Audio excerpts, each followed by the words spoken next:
Hello, Americans. Exciting news for 2024. Introducing our brand new bonus show platform. Accessing all the bonus content is now a breeze. You asked us, we listened. Visit TMOSstore.com, click on bonus, and voila! It's the seamless way to snag that fifth hour and show love for your favorite podcast. Thanks a bunch, and happy holidays. Mike O'Mara, Radio Entertainment. It's the Mike O'Mara Show. And now, the best of O'Mara. Here's Rob. Thank you. That is Dude Walker, and I thank you, Dude, and happy holidays, everybody. Today is the 28th day of December, and it is Thursday. You may want to write that down because we are in that weird period of time between Christmas and New Year's where nobody knows what day of the week it is, and we're all full of cheese and fudge and things like that. Or maybe it's just me. I don't know. Botmos, number 3199. That, of course, Botmos, B-O-T-M-O-S, the best of the Mike O'Mara Show. We have a sensational one for you today. Mac tells a story that could become a regular feature. Mac's Story Time.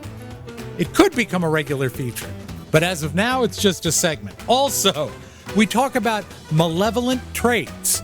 Do you have them? Do we have them? It's a good look inside at your favorite broadcast personalities, provided, of course, we are your favorite broadcast personalities. I will hope that we are. And then we start off with an interview with a really great guy, Pete Holmes. Stand-up comic extraordinaire. He plays, I believe, Batman on YouTube, but also he was on the HBO show Crashing. And I joke in the past that, I was on Crashing, Rob Spiewak on Crashing. That was my collaboration, my collab with Judd Apatow. It was one day of work that I sort of backed into quite by accident. I was helping Sarah Fraser audition for a role on Crashing. And not only did she get the part, they asked me to be on it too. So it was literally an accident that I got put in this show.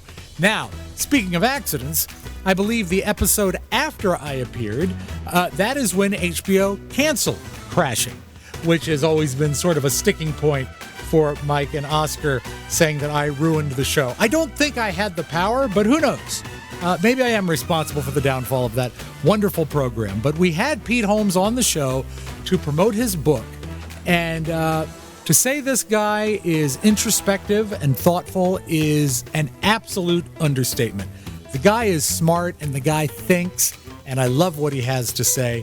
And above all that, I'll always remember he was very nice to me when I was collaborating with Judd Apatow. So, star of Crashing, Pete Holmes, right here on the best of the Mike O'Mara Show. We are really, really excited to have this gentleman on the show. Pete Holmes has a book that hits today. It is called A Comedy Sex God. Well, I read the book, so I might want to say Comedy Sex God. Well, we'll ask him about it in a second. It's available wherever you buy books. Pete's a comedian, writer, and cartoonist, and a Christ-leaning spiritual seeker. Man, does he seek in this book. This book is just chock-a-block with seeking. He hosts the popular podcast You Made It Weird. He created and starred in the HBO show Crashing, which had Rob Spiewak on it, and that's why it was canceled. And he co-executive produced with Judd Apatow. He's been on television for a long time with specials on HBO, and he lives with his wife and daughter in Los Angeles, and we are thrilled to finally get Pete on the show. Pete, thanks for coming on the Mike O'Mara Show. Yeah, nice to be here, and nice to kind of be with Rob again. Yeah, it is nice, isn't it? Yeah, Pete, this is Mike, and let me just say right out of the chute, I am so sorry that Rob did that to your show. I had a feeling. Yeah. Can we call it the curse of Rob now? Any show that he's Yes. on, it's the last season. It's thank God I'm just doing a podcast because my God, if it was anything more significant like your career, but I don't like to use cliches like you can't put it down. But I will tell you that there was a day when I was reading this book when I had show prep to do because I was coming in to do this show and I was reading it in the morning and I literally could not put your book down. Oh, well. I'm not even sure I know how to talk about it because this is stuff that I do not spend my time thinking deeply. But your book is now. Tell me if I'm giving people the title the correct way. The book is not Comedy Sex God. It is Comedy Sex God. Would that be accurate? Yes. Thank you. Yes, Okay. that's right. I do get that a lot, and we knew I would get that a lot. We knew that the title was a little bit misleading in sort of a funny way. So my editor and I, Luke, we liked that people would be unsure if I was calling myself a comedy sex god or if those are the three topics. But since you've read it, Mike, you know most of the sex in the book is with myself. So I am not a sex god. It is not the case at all. And I'm certainly not a comedy god either. Those are just, I have a podcast as well. And those were always the three topics that I just naturally gravitated to. I love talking about comedy. I love talking about sex or God or love, like relationships.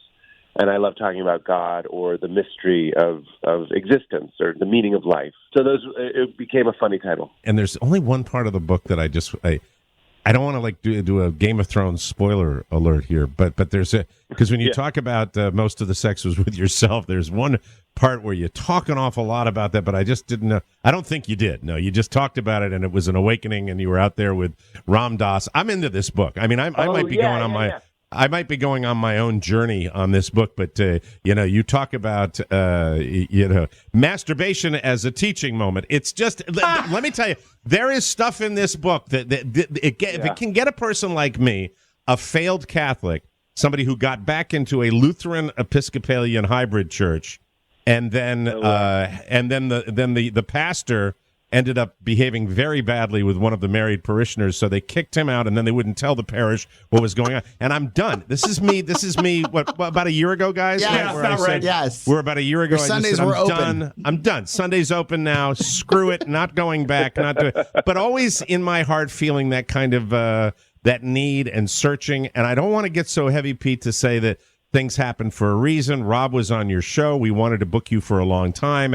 And then this book, I think the short version is I had no idea that I would be reading the book I was reading. And it was absolutely fascinating. It's so much of your spiritual journey, which is such a massive part of your life.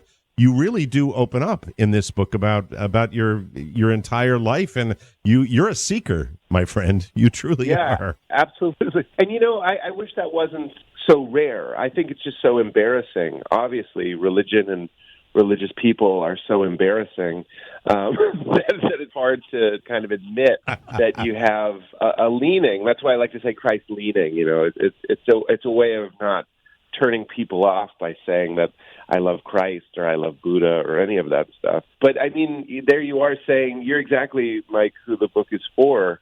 My mom joked that she was going to give the book to my pastor. And I was like, it's not, you can go ahead and, knock yourself out, but it's not for him. I wrote the book for people like you and for people like me. There's tens of thousands of them that I swear I've met, maybe not in person, but online, and a lot of them in person, that lost their faith. And for reasons like you mentioned, my pastor, my church had an affair with the person he was counseling, and everything fell apart. And obviously, in all sorts of traditions, there's even worse things that happen that make people leave their church. And in my case, it was a divorce. Like, I felt like I had been such a good boy, capital G, capital B, and I didn't smoke or drink or swear, and I believed the right things, and I didn't have sex until I was basically married. I kind of go into that in the book, but I even did that right. And then my wife had an affair, and I sort of looked at God like the mafia, like I was paying my protection money, and he was supposed to stop the hoodlums from throwing a brick through my bakery window, and he didn't. They still broke my window. When you sat down, when the idea of the book, was it always in your mind that you were going to write a book that was not so much your standard comedy fare, but a book about, your journey? Was that in your mind for a long time before you took pen to paper? I think that's why a book. Like you, I have a podcast, so I have a way of talking with people, which is really nice. And I'm a stand-up, so I have a way of, talking to people in that way as well. But really, and I'm not exaggerating, the most interesting thing to me is the mystery of existence and what babies can be saved from bathwaters and all the various traditions and what they're all sort of pointing to. I mean, I just woke up, I'm on a different time zone, and I just woke up with that sort of like this again? Like, what is going on? Like, I wake up that way most mornings. Like, I'm just like, I don't accept this as just like a natural foregone conclusion. It seems like such a strange predicament that we're all sort of like stuck in these bodies, and we're all acting like it's so normal that we're on a rock in infinity and we're talking to each other and eating churros. It's like so off-putting to me that it's all I really want to talk about. So, you know, I talk about in the book that I experimented with psychedelics and I dived into more than one spiritual tradition, and that was because I just can't shake the feeling that something very strange is going on, or something maybe very mysterious is going on. So with a book, I sort of felt like I had permission to get into that directly. I was like, look, if you buy a book called Comedy, Sex, God, you're probably okay with me talking about comedy, sex, and God. And that's what I'm looking for. I'm looking for somebody that's giving me permission to talk to them about what I've learned. And as we've already discussed, that can be tricky. That actually answers the question I was going to ask you, because I get the distinct feeling that you're using the book also to you're doing you're not trying to put your system on everybody else. In fact, quite the opposite. But you are using it to enlighten and to teach a little bit. And I came away with a feeling that I've got to dive into it one more time. I should probably read it again. But I was fascinated with the some of the paths you took, and specifically with, I guess, your spiritual guy, this gentleman Ram Dass that you went to see in Hawaii. I just felt a real warmth during that entire section of the book when you go out to Hawaii and you get a personal retreat with him, and just this wonderful guy that exudes love. And I was moved by it. I was affected by the book. It got me thinking. And you know, there not enough. You're right. Not enough people that are seeking, that are out there trying to find something. And who knows what the answer is? And that's kind of where you are with all this. But you don't give up the search. If I'm rambling incoherently for our listeners, I will tell you it's because a lot of this stuff is hard for me, Pete. It's a little difficult for me to wrap my head around all of it, but it does start me thinking. And it's almost like as I'm reading this book that you wrote, I said, when I interview you, I want Pete to know that I've done a good job, because I kind of felt that way. So I don't know. I got to go back and look at some of the stuff again. I hear that. And, I'm compelled, Mike, to tell you to read The Universal Christ by Richard Rohr, which is in the further reading section of my book. I recommend that. I just interviewed Richard Rohr for my podcast about that book, and I swear I had the exact same experience. I just wanted to demonstrate to him that I understood the book, and I just wanted to tell him how much it meant to me. So I'm flattered if it's anything like that. We kind of alluded to a couple things. One is that the definition for God is one that I think a lot of people will enjoy, which I got from Joseph Campbell, which is that God is a metaphor for a mystery that absolutely transcends all categories of human thought, including being and non-being, which is just another way of saying we need to talk about something. I make a joke in the book that it's like dogs trying to understand the internet, and dogs can only really get so close to understanding the internet. But unfortunately, unlike dogs and the internet, we're born with an itch. Like we really, really, really, we're sort of, I don't want to say cursed, but maybe blessed with self-consciousness. We know we're here. We know we die. We know what's going on. We have this very active frontal lobe. So we want to know what's going on. And what I sort of explore in the Joseph Campbell part of the book is that, like, metaphors and mythology and stories are the closest we can get to talking about the ineffable, which is really just a fancy word for things you can't talk about. And that's why it was so important for me to have experiences that were ineffable, whether they were experiences in love or experiences with psychedelics. Things that I couldn't nail down easily made me think that maybe that's what religion was trying to do. They were trying to talk about things that you really can't talk about, and the best we can do is with metaphors. So that was that. And I also don't mind talking about the reason it's called Comedy, Sex, God is because for so many of us, I mean, look at what happened at your church, and look at what happened at my church, and look at what happened in my youth. It's like God and sex are so intertwined. And I write in the book that, like, when I was a kid, I wasn't tempted to lie or steal or cheat or hurt people. But of course, I was very sexual. Like, you have a new batch of hormones bubbling up from within every single morning. It never goes away. So, of course, when you raise people to believe in God, and especially if you believe in a judgmental and hell-kicking people into God, you're going to worry that your sexuality is your big problem. It's the number one thing putting you at risk to going to hell. So I had to talk about that. I had to write about what it was like finding a love that is as indiscriminate as the light, that loves loves that part of you as well. And I had to learn to love that part of myself as well, which is why there's so many shameful masturbation stories in the book.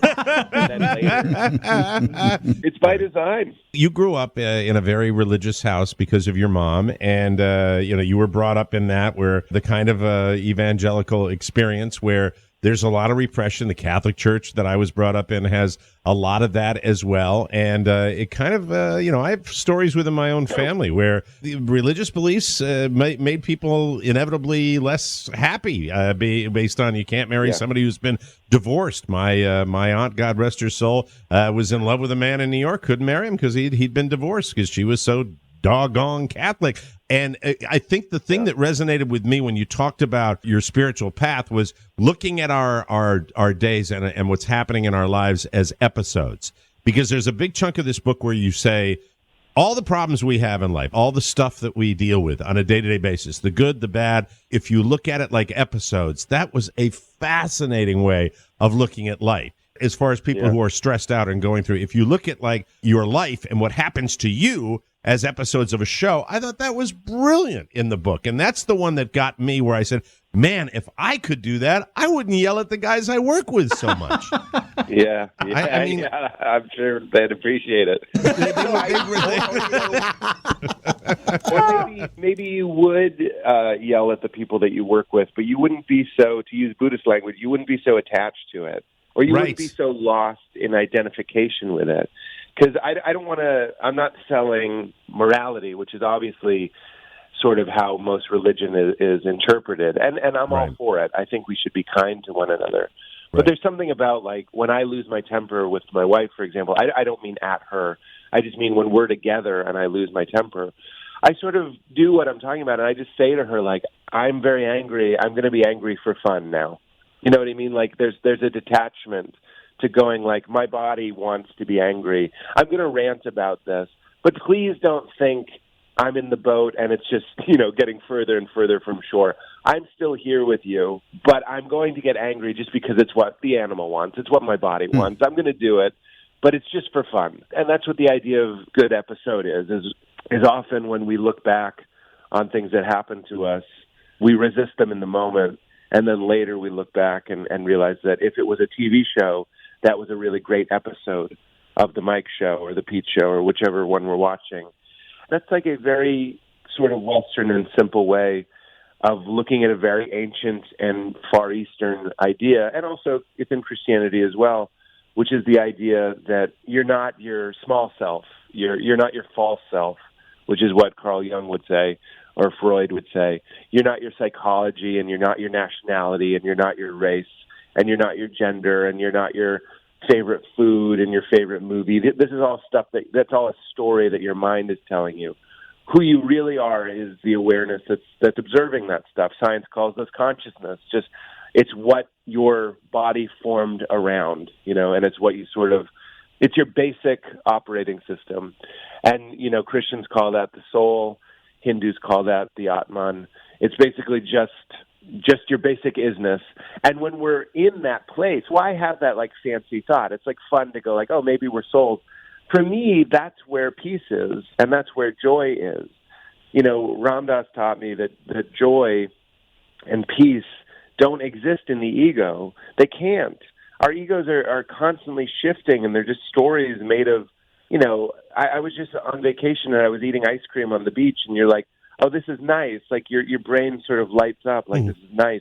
But it's fleeting. It goes away. The ice cream melts, or you eat it, or it's gone, and then you want some water, and then you want to swim, and then you're salty, and you want to nap. It's constant, never-ending bullshit, But, like, what is the part of you that's just observing that stuff? That's just sort of, and you can get in touch with it, I say in the book, sing Happy Birthday in your head, and then ask yourself, who is hearing that? Who's hearing you sing that? And then try to identify with that. This is heavy stuff right here.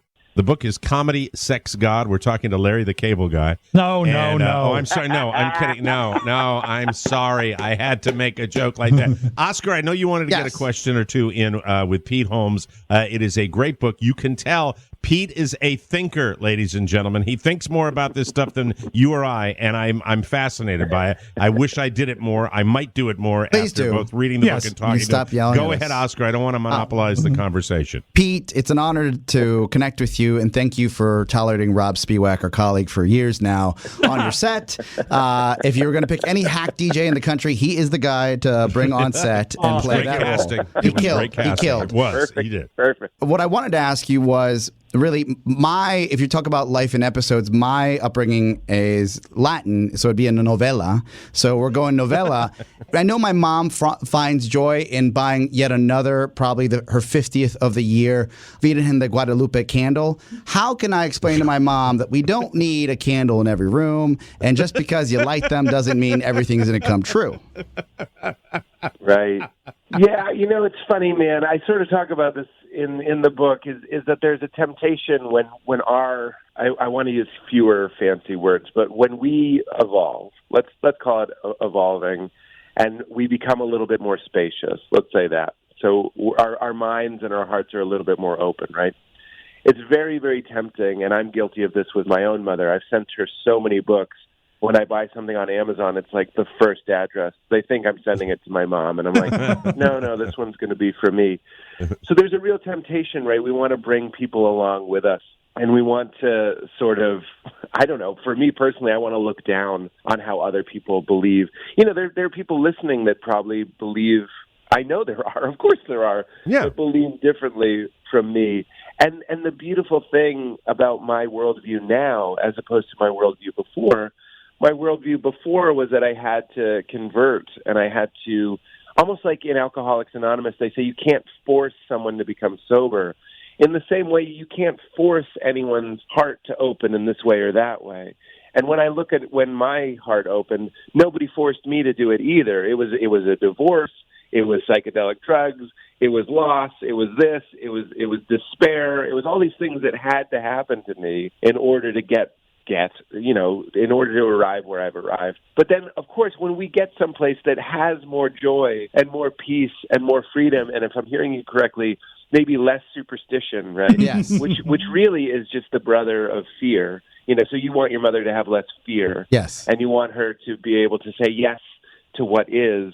Richard Rohr says the first forgiveness is to the universe itself, for being how it is. So when we're superstitious and we're afraid, we're really resisting what is. And when we're resisting what is, we're not living like Christ. Christ walked around saying, look at the birds, look at the flowers, look at the trees. He kept pointing us to nature and how unanxious nature is. So I hear your love for your mother in that question, but at the same time, to quote Ram Dass, when you leave third grade and you go to fourth grade, you can't look back on the people in third grade and be like, look at those idiots. You were those idiots. You were those people in third grade. So very true. It's important to have compassion and realize that it's all relative. It's not going anywhere. Your mother is lawfully living out the life that she's supposed to as a part of this whole big one thing. Even though it doesn't make sense, you just sort of have to I embrace what it. we all have to do with our families. So Christmas has a lot of candles. Well, Pete, I got to tell you, I have to jump in here because, here is the man himself, the man who made us more aware. We were all aware of your show crashing and your stand-up. But Rob was so thrilled to have the opportunity to work with you. And I remember you saying great things about working with Pete and how great he was to work with. Gracious. And now this is like a reunion for you, Rob Spiewak. Talk to your pal. It's so cool. I really do. I have to say in front of everyone who's listening, you made that day on the set so fun. I mean, literally fun. I went in scared out of my wits because I didn't know what to expect. And then you effed it all up for him, Rob. And then I got the show canceled. And so for that, we're sorry. But I also want to, so I do have to say a most sincere thank you for making that day just spectacular. Really had a great time. Oh, you were great. You were so great. That was a really fun day on that campus. You and what was the young lady's name? Forgive me. Sarah Fraser played Cindy. That's right. You guys were both great. As somebody who's done, a lot of radio like that, I thought you did a really good job kind of doing the Mountain Dew drinking, not listening DJ. And you were really proud. It was great. I thought it came out really, really well. And I want to say, I echo what Mike says about your book being so insightful, and as a seeker, I take a lot of comfort knowing that you just had a baby. How old is your daughter? Is she 6 months now? That's just about right. She's 7 months. Yep. And it's when you have this sort of journey, this faith-seeking journey that you're on, and you have the courage and the faith to bring a child into the world, that makes me feel good, because you're obviously a much smarter man than I. And so if you're bringing a child into the world, I think we're going to be okay. Is that a question, Rob, or what? I'm just curious about It's a compliment. It's a compliment. Yeah, I also it's a wanted compliment. to know, has having a child changed your view or your journey? Yeah, I mean, definitely. The last couple chapters of the book are about Leela. That's her name. And Leela means the dance. So when we're talking about the other guy's mother, what was it, Mario? Oscar. But he'll answer to Mario's Mario, close. too. I'll take Mario. You're a It's celebrity. Carlos. I'll call you Mario Hector. now. Fernando. So Hector. sorry. I'll call you Mario now. It's not even close to Oscar. There's just an O in it, I guess. Hector's, that's all right. Don't worry about it. The O works. Yeah, Hector. It's early. It's early in L.A. It's all right. I love it. It is early. Her name means the dance or the play of the universe, basically. So what we're doing is what we're doing, and this is all there is, really. My friend Michael Gungor wrote an incredible book called This. It's just called This, which really changed my life, and it's about unitive consciousness. It's basically the idea that physics is concluding, Einstein, that we were basically all one thing. And as this one thing loses itself in the illusion of separateness, it's all sort of lawful. Everything that's happening is interconnected. When you get in the water and the ocean, you feel like you're surrounded by something, but you're no less surrounded right now. You know, you're surrounded by molecules that aren't wet, but you're just as in the thick of it as you are in the ocean all the time. You can't escape it. You're basically in one big Jell-O mold.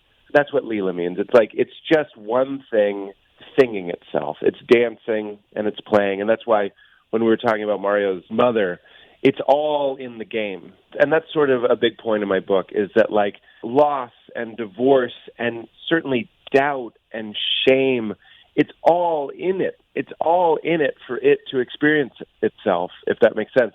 And it's not an error in the system. It's all sort of the play to help us, Mike used the term enlighten, in order to lighten up, you know, in order to wake up, in order to live more freely, more peacefully, less attached lives.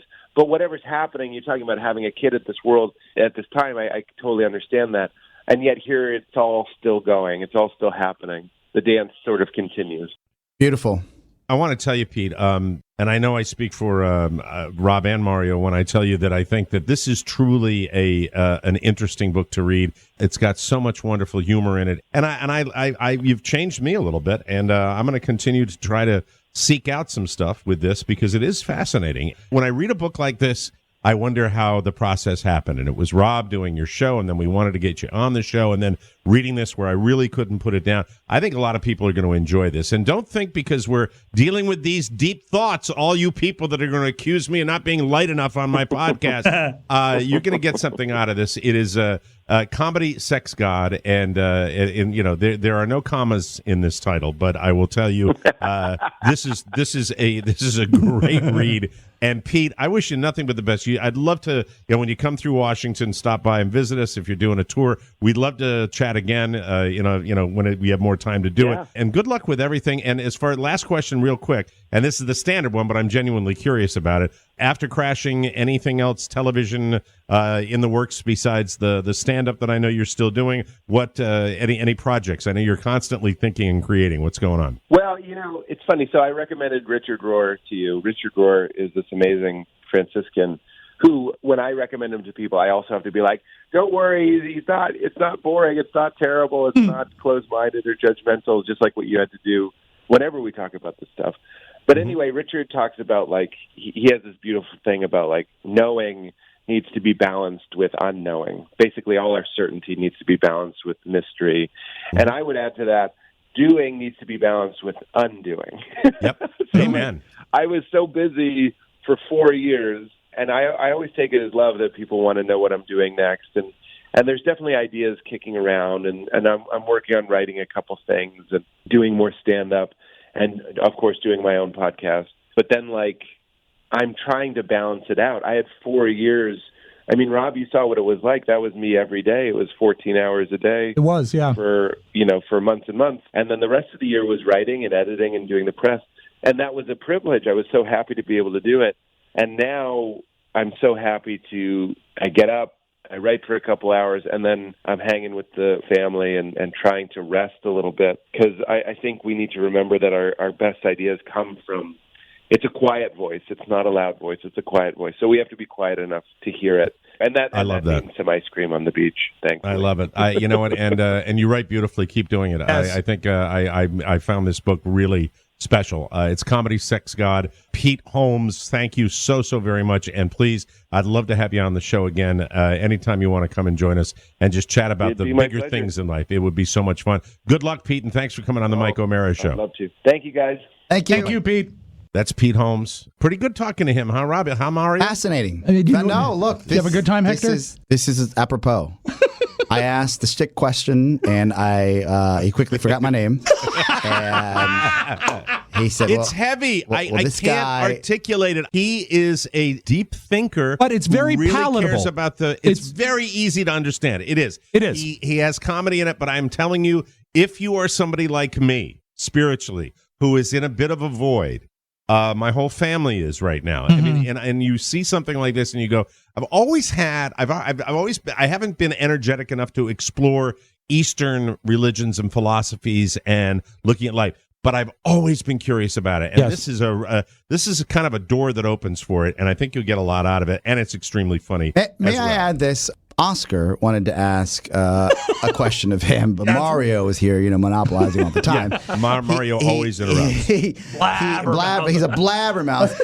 Right. Oscar was truly shocked by the way that a man who has reached success in such a really volatile business, whether it be comedy or feature films or producing television shows. Yep. It's shocking that someone that is so grounded can be so successful in a world that we perceive as show business. That is, it's cutthroat. Yeah, you don't see it a lot. Yeah. So he's clearly doing something right. Well, when you read the book, and give your brother the copy of that book you because got it. he doesn't have it. Mario will read it. Give it to Mario because I think I come out of that saying peaceful and you want to be a better person. I didn't want to put that kind of pressure on Pete talking to him, but it's really, really interesting stuff. And you had said that he was a cool guy on the set. That Extraordinarily, I mean, the way I described it, he was very giving. He did not have any sort of hunger for the attention, and he was very eager Nurturing. to spread it around and nurture what was going on in the scene. Damn. And the fact that he brought that in the interview today, it just shows that that's really him, I think. I really do. And if you need this cell for it, a lot of masturbation. Yes. Anyway, that's it. And we want to thank Pete. And this is the Mike O'Mara Show. Hit the thingy that you hit, Rob. Z88.7, the Rock of Charleston. It's your old buddy Lester reminding you that the best defense is a good offensive. So, if you struggle with foot odor like I used to, oh boy, don't I know it. yeah, attack it with Dr. Scholl's Odor-X odor-fighting foot powder. It's great. Ask for it by name. All right, do it. Now, I'm very excited to have this guy in studio with us. First time he's joined us. He's a comedian, but he's a Christian comedian. Oh. Yeah, can you think about that? That's like a Christian stripper. Well, Let's welcome Pete Holmes. thank you. You got to help me out. I can't wrap my head around Christian comedian. What's going on with that? It's I'm here for the Good Faith Variety Tour. We have ventriloquists, we have musicians. It's a great show. Cool. We have a game we like to play where we figure out your porno name. Ooh, yeah. He's going to be really good at this, Lester. I don't know if I want to do It's really easy. The ground rules are as follows. All we need is the name of the street you grew up on and the nickname you have for your junk. And you put that together, that's your porno name. I don't know. This is good. You're going to like this. I'm Oak Thunder Nuggins. Yeah, and I'm Pleasant Clambake. I mean, I don't really Bloomfield testes. Can I say testes on the radio? You did. It's great. Tell us more about your show. Do you pray? Yeah, I pray. But what about during the show? Nobody prays during the show. No, there's no prayer in the show. It's just a show. It's a regular show. But, I pray before the show. Did you pray before this show? I did. How's that working? Yeah. I hope it's going okay.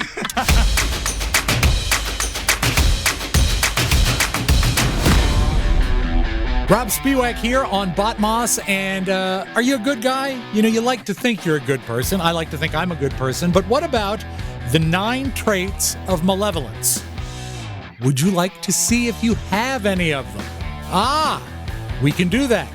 Let's start out as we discuss traits of malevolence on the best of the Mike O'Mara Show. Let's take a moment to discuss your health, shall we? Please. Ready for that? Please. Thank you. Take 2. It is said, if you don't care for yourself, why should anyone else? So be kind to yourself. Treat yourself to the TMOS bonus show. You see, most other podcasts are full of salt, sugar, artificial flavorings, weird goo, and cancer-causing coloring. I've heard some of them have low-grade radiation. A lot of them do. Marin does. Just saying that because I've been watching Chernobyl. Not the TMOS bonus show. Subscribe and you'll get a bonus episode of TMOS every week that is 100% organic, non-GMO, vegan, rich in protein, high in fiber, and recommended by 4 out of 5 dentists to their patients that consume podcasts. Listen for only 1 week and your stools will be gigantic with no more odor than a hot biscuit. I guarantee it. Gross. Guaranteed. Remember, the future of our show depends on it. Just go to MikeO'MaraShow.com and click the bonus banner. You get access to all our bonus content, and you'll be helping TMOS. The bonus show. It may have come in contact with peanuts, tree nuts, soy milk, eggs, wheat, shellfish, or eggs, but it's goddamn funny.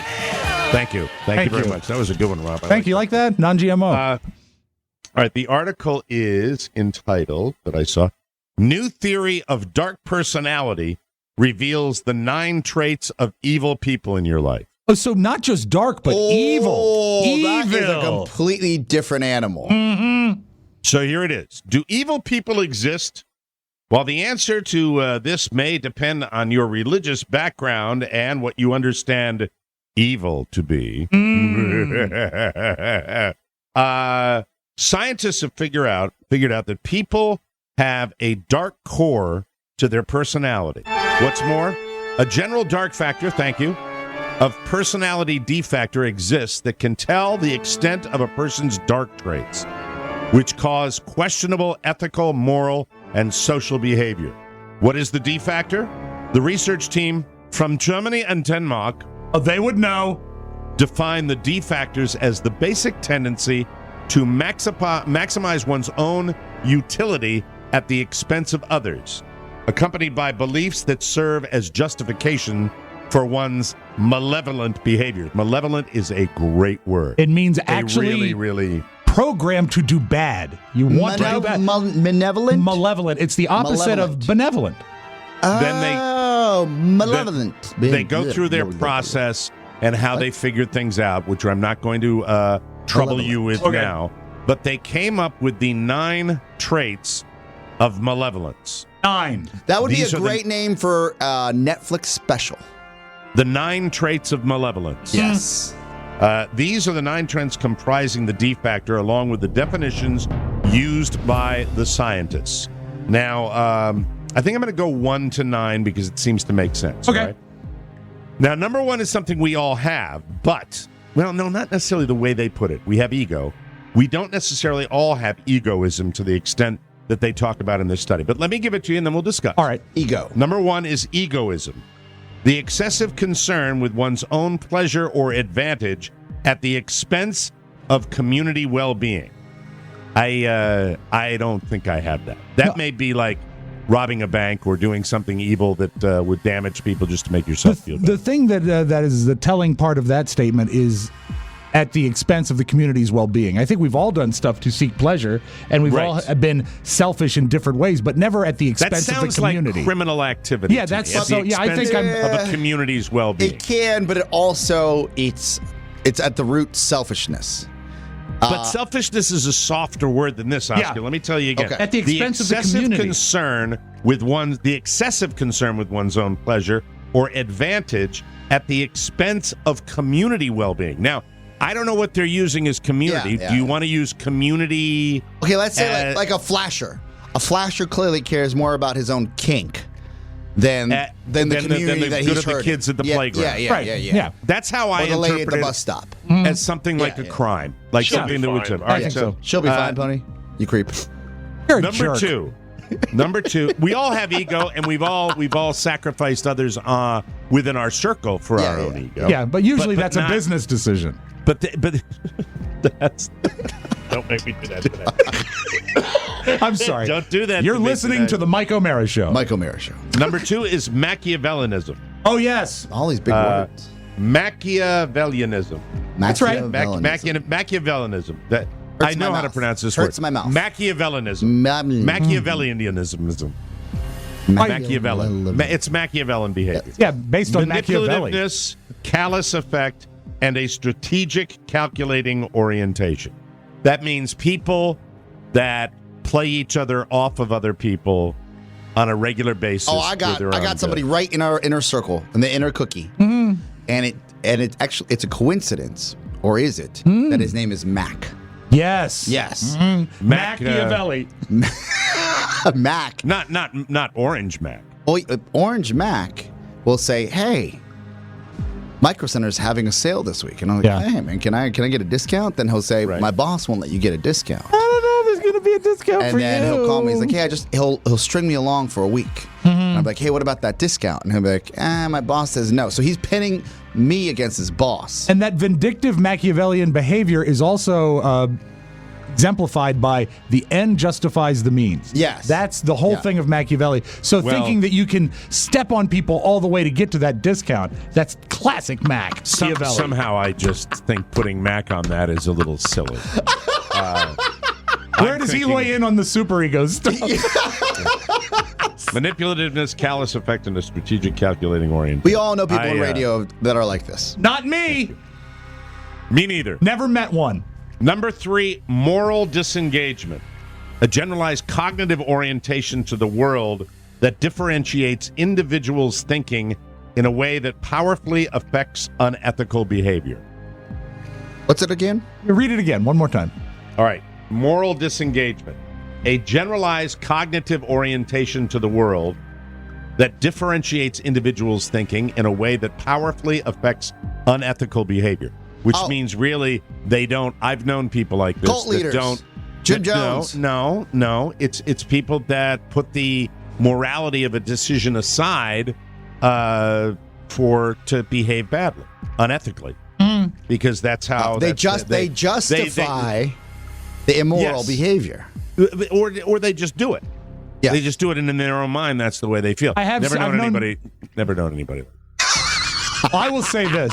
Maybe you have, and maybe you haven't. Maybe I have, maybe I haven't. No one in this circle is like that. Oh, God. Now we all have this narcissism. Oh, of course. Ego reinforcement is the all-consuming motive. No, but see, it's not. Then narcissism is a heavier word than I want to give because it's not our all-consuming motive. No, but It's you not. can. It can't be. But we can all give that half a check mark, I think. Just as we flirted with. We have ego. The We ego. have big yeah. egos. Yeah. Okay, but what drives... But if they put narcissism like that, that means it's all-consuming. That means your self is the all-consuming, Okay, and it's not. for What do you anybody in our call? group. What do you call this? A stammer. I'm not going to name names. I'm not going to name names. But there is someone within our group that if somebody has a killer line and is murdering and getting a lot of attention, they can't help but pile on and actually have the last word and hopefully have a better line, That even at is the sacrifice of the show. That is almost like an OCD thing, but it's not necessarily narcissism. Okay. I would, whoever this is you're discussing, I would advise this person seek help because that's not healthy. That was funny. Number 5. That is my favorite part of the list right there. Mike, before we jump with number 5, to stay on time, can we break here? Would Are that we be late? okay? Oh my God, we're late. We All are. right, We we'll come can- back and finish this when we come back.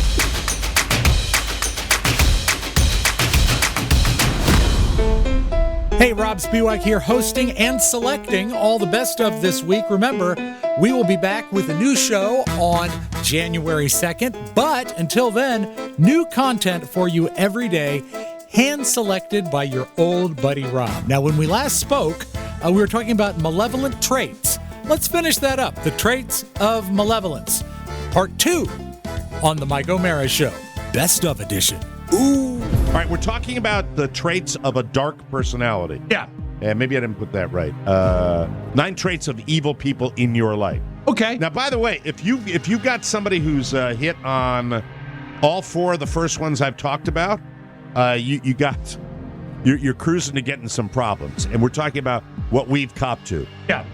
All right. The number 5 is psychological entitlement, a stable and pervasive sense that one deserves more and is entitled to more than others.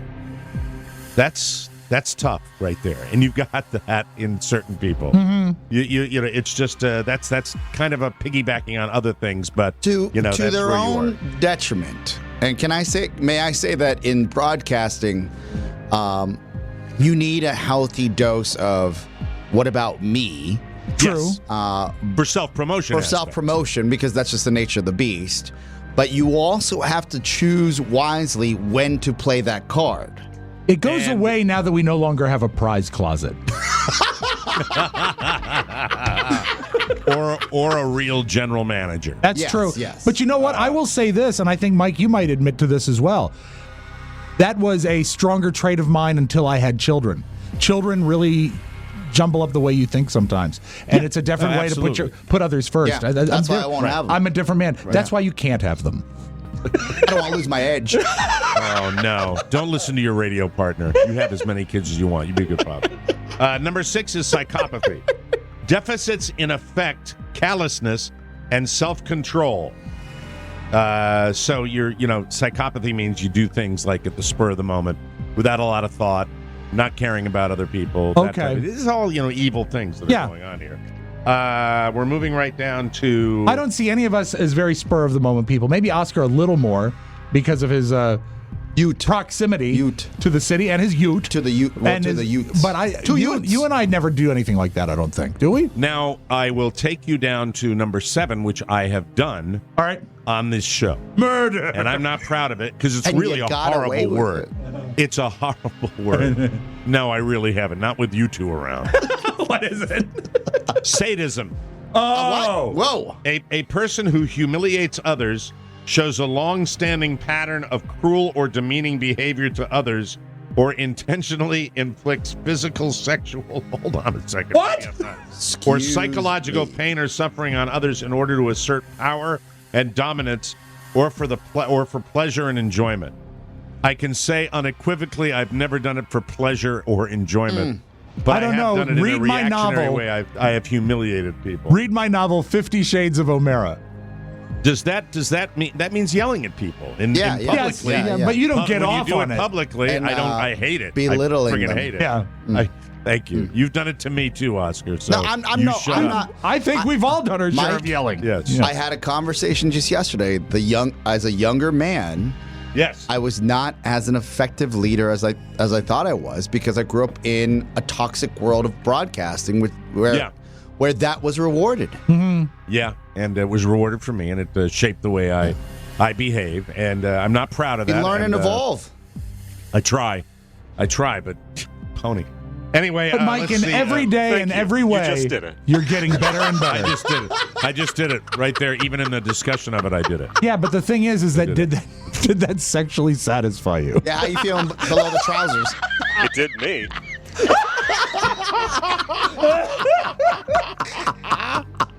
And all right, we got the last two here. Buddy. Yeah.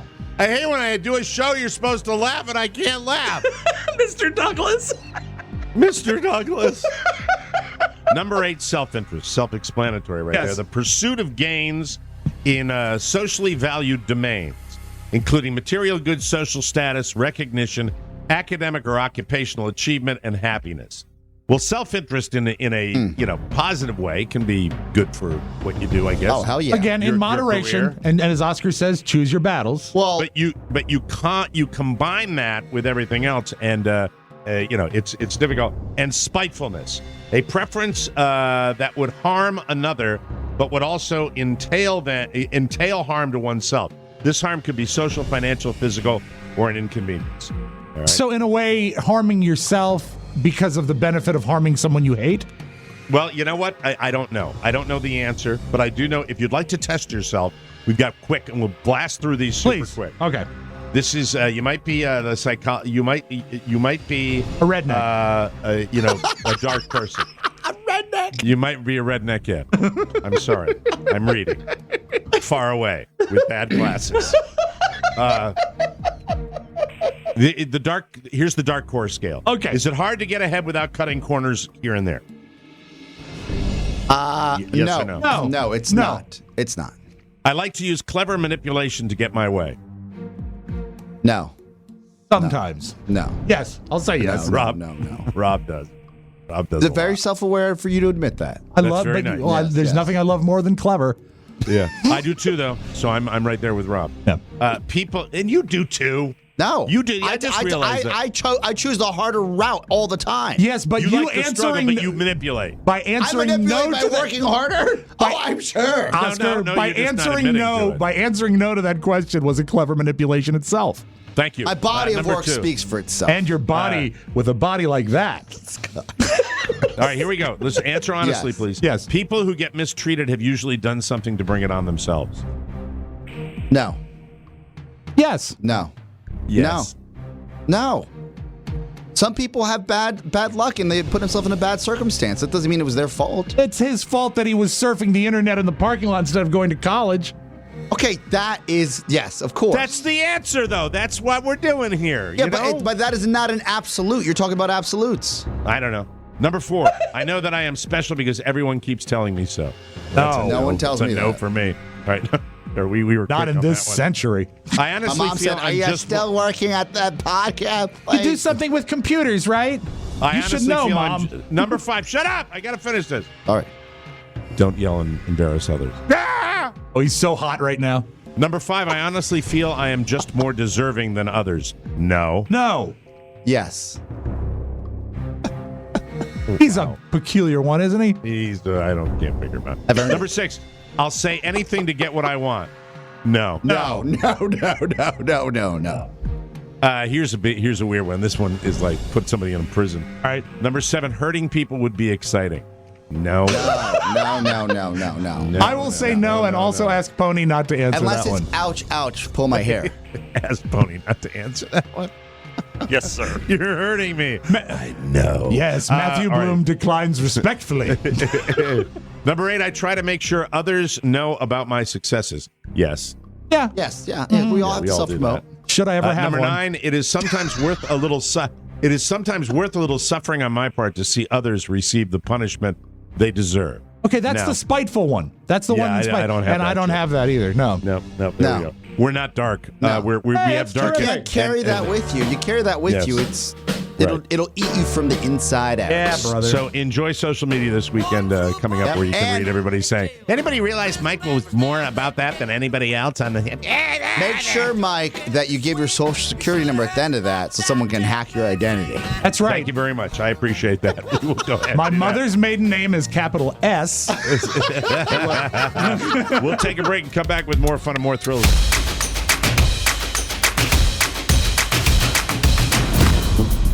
It is the best of the Mike O'Mara Show. I'm Rob Spiewak, your cordial host, and I like this segment because it starts in one direction and goes in absolutely different direction. We start talking about Mike traveling to a hockey game. We talk about surgery, but then Mac sticks his head in an inimitable Mac fashion and says he has a story he'd like to tell.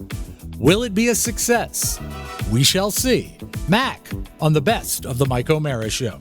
Late night, and I turned the magic box off because I needed a decent night's sleep for once in my life. And sports games have been affecting me lately. By the way, it looks like your boy will be making the trek up to Tampa Sunday night. Oh, very cool. Yeah, I haven't heard from our friend, but I think I will be making our way up solo to and then coming back Sunday night late and Cocktails check at it the out. Mons Venus? No, not a chance. That's, Damn it. but Can't that's do both. Oscar's favorite sports bar. Sounds so Saturday great. night game, there might be a chance where, and first of all, they wouldn't be at the Mons Venus, but if it was a Saturday night, there might be a hotel room for the kid Right. and a night out with our boy. As it is, just heading up, going to check out the game, and then going to come right back. So Cool. I'm looking forward to playoff hockey in Tampa. I know there are a lot of our listeners that are saying, go Bolts. But I'm saying let's go Caps, and not the same passion.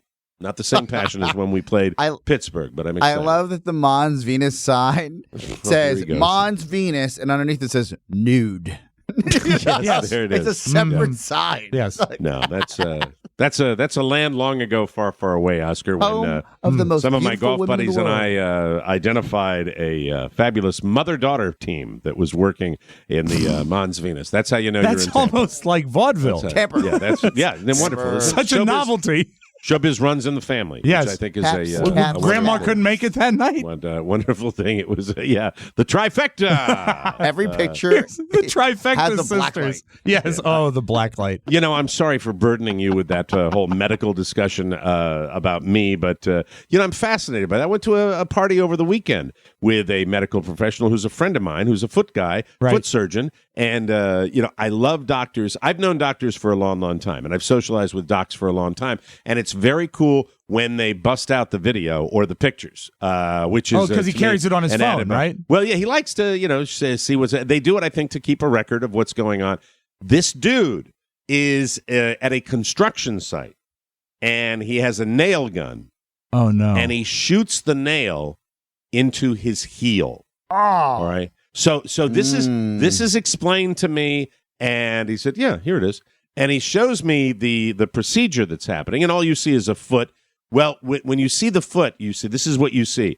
You see a pair of jeans that are nailed to the back of the boot, that is nailed to the heel.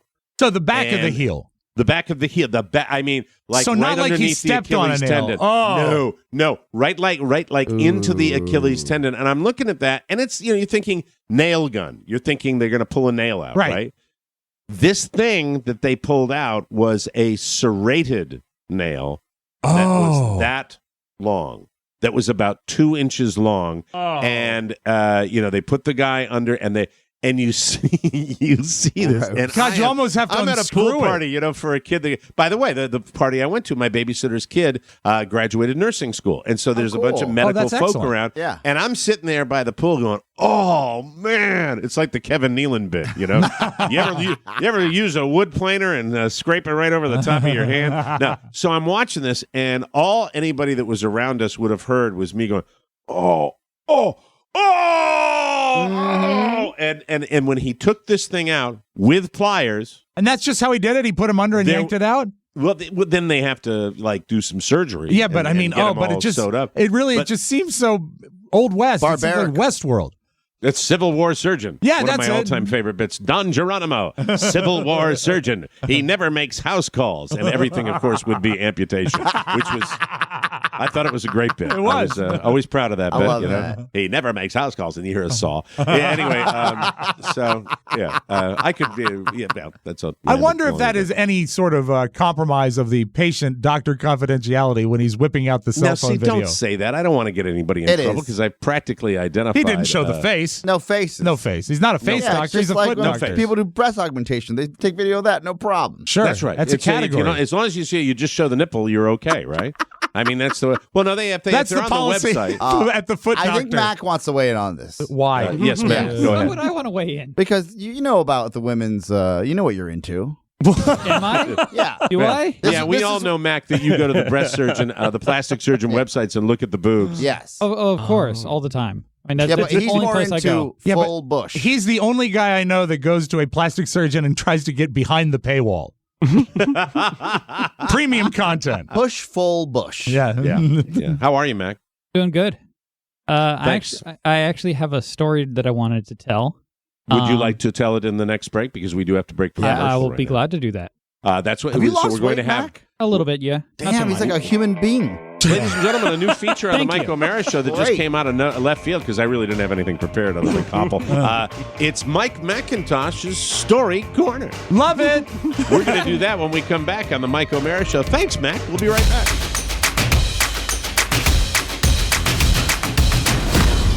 The best of the Mike O'Mara Show for Thursday, December 28th. Hope your holidays are going well. And here's to a great 2024. It would be hard-pressed to make it worse than 2023. So let's get cracking. Now, we left off. Mac was about to tell a story. We will get that story.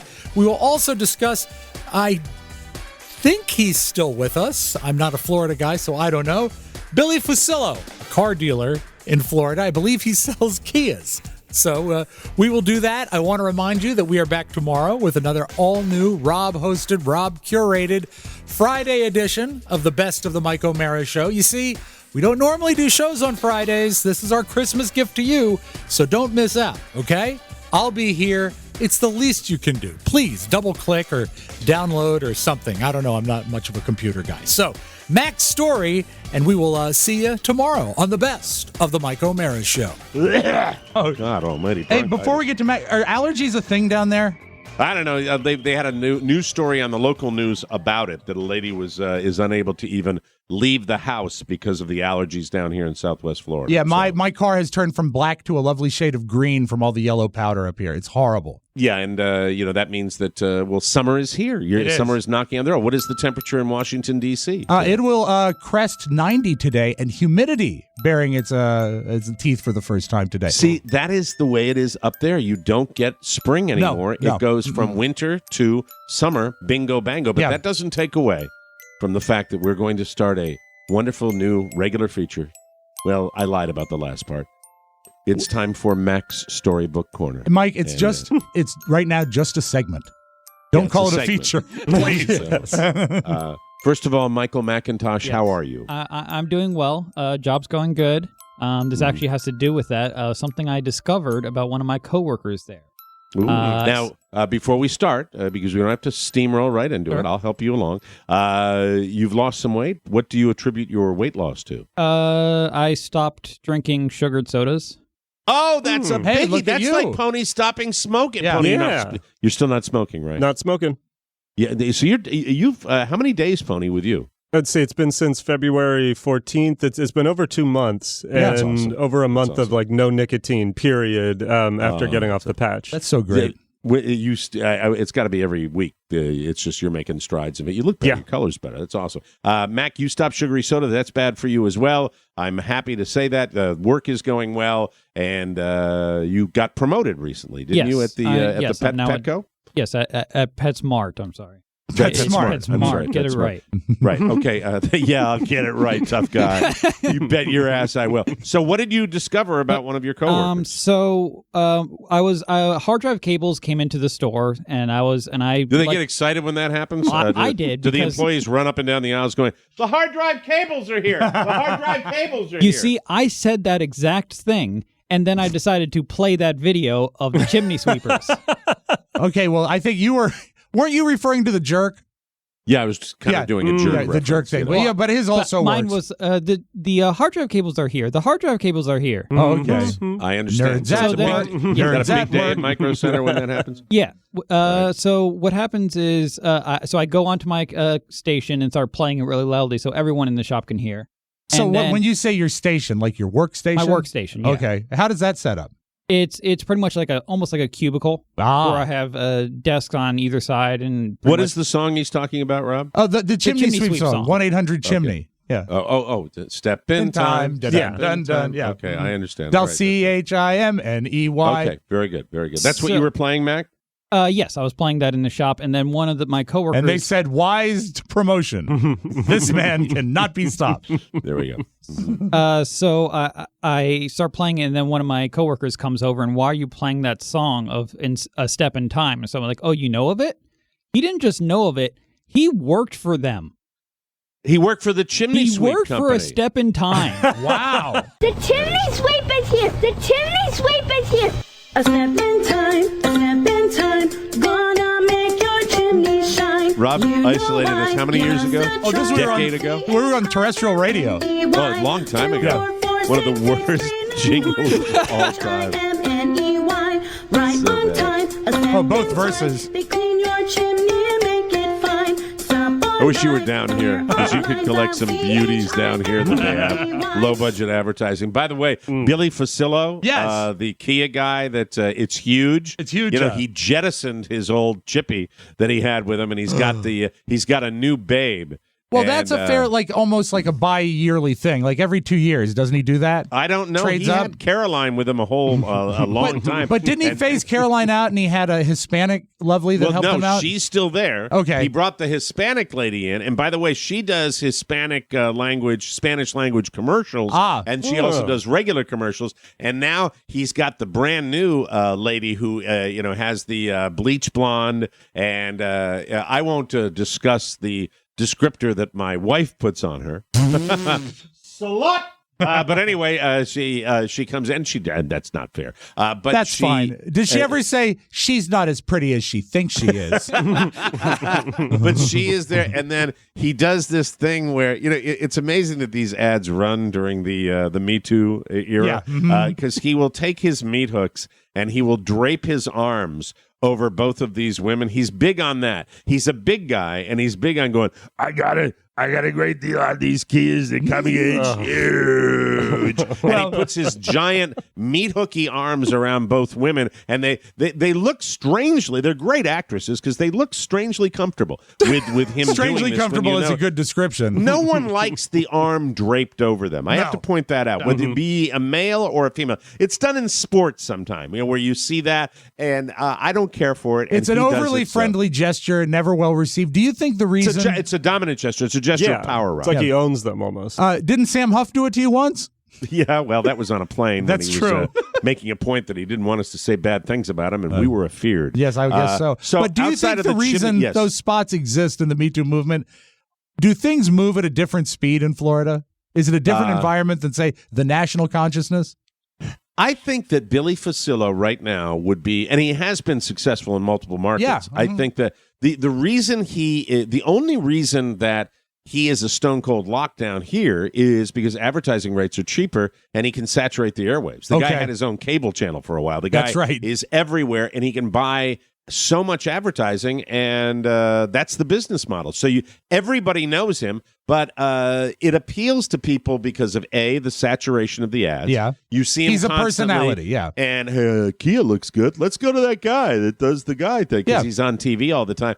But I don't know if it's the Florida consciousness that does not get fazed by that, but he does have more of like the Florida beach babe now. Sure, who's next well, that's to him. another. I mean, he's a personality, and there's a little, eye candy. So I mean, what's not to like? Well, she doesn't hit the alarm for yourself. Eye candy. She doesn't talk as much as the previous person, and she doesn't seem to be required to. That's all I wanted to say about this particular spokesmodel. So, Mac, you're a chimney sweep guy. What did he say after? Did you have a discussion with him about it? What happened? I talked about. I mean, he left the company not on good terms, so I'm not going to say his name. Okay. Why did he say why he left and what were the bad terms? He did not. He did say why the bad terms. Because he said his boss was a dick. Okay. Oh wow! But we found unless out of course his boss was Dick Van Dyke as the chimney sweep in Mary Poppins. It all makes sense. Shimmery. Great accent. You sound like you're getting so much more gregarious at the Micro Center. You're just having these conversations, and dare I say it, are there any people looking up to you now for guidance at Micro Center no. since you're a veteran? No? God, no. No. They treat me almost like they treat me very poorly. Oh. But I can take it. Now I got a problem with that because you're you know what, on the island of misfit toys, which is the Mike O'Mara show, we gave you a hard time like everybody else, but we welcomed you into the bosom of our family, and I don't like it when one of my kids is being treated poorly at some other location. Is there anybody I need to call? It's in a joking manner. We do it with everyone. You bust balls. Yeah, we bust balls like we do here on the show. And I'm a common target. Oh, okay. See, well, you lend yourself to that. I return the steal yourself for that because that'll be the rest of your life. I return the favor. Now, I would guess that listen to his confidence pony. Huh? Yeah, it's amazing. Doesn't he sound like he's just stepping up? I'm just so proud. Very of him. different. For Well, years this place and years. has helped me. I know it has. I can take any criticism and not feel bad about it. That's great. That's good. That's a very good. I love hearing your joy and your positivity in your voice. You were such a moping, sad sack when you joined us, and now look at you. Yes, Rob, you wanted to say something. Yeah, I would guess that the staff. I'm just guessing that the staff at Micro Center is largely male. Is that true? Yes. Are there any females that work there? Yes, not in our department, though. All right, but as you cover the store, Keep them away. They keep them away, like staying out of a fire anthill. they mostly sell printer paper. Don't go in there. Don't let the women work near the floor. Please don't. You remember the last guy. Can you imagine that the guys what if they put a Billy Facillo spokesmodel on the floor at Micro Center? My God, the guys would all have to sit down for the entire shift. It would be ridiculous. I just wanted to know: is there any flirting that goes on among the staff? And I'm not saying that you're the flirter or the flirty. Just is there any flirting? Yes. Only between a person who's already has a girlfriend with another staff member. So there's two. You need to make that clearer. There are two people who work there who are already dating. So they flirt because they're dating. Yes, but other than that, not really. Do you ever shoot a glance at one of those ladies? No. Oh, okay. Do you ever get a real stone cold hottie come in looking for USB cables or anything like that? I need a mouse. Yes. Definitely yes. Do they get extra help? Always. Yeah. Okay. Max says, My monitor went out. My monitor. Sorry. I had to do that. So is that it, Mac? Is that your little story? Is that it? Are you That's done? pretty much it. Yeah, brush That's with a greatness. great story. Want more? Make sure you check out The Mike O'Mara Bonus Show. Get it at MikeO'MaraShow.com. Mike O'Mara Radio Entertainment.